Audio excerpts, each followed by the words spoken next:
Ramai tak tahu seorang wanita pelacur masuk syurga hanya kerana seekor anjing. Nabi Muhammad sallallahu alaihi wasallam pernah bersabda yang bermaksud seorang wanita pelacur dari kalangan Bani Israel melihat seekor anjing sedang menjilat tanah kerana kehausan.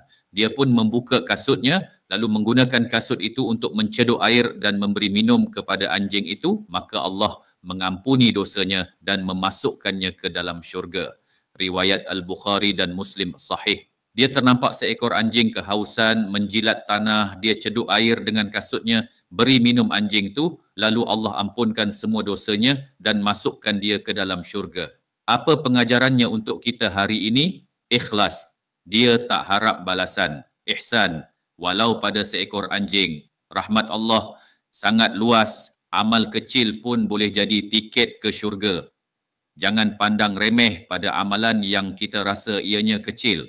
Dan kita jangan cepat menghina orang yang pada pendapat kita, dia berdosa. Sebab kita tak tahu siapa yang lebih dekat dengan syurga. Like and share kalau rasa bermanfaat.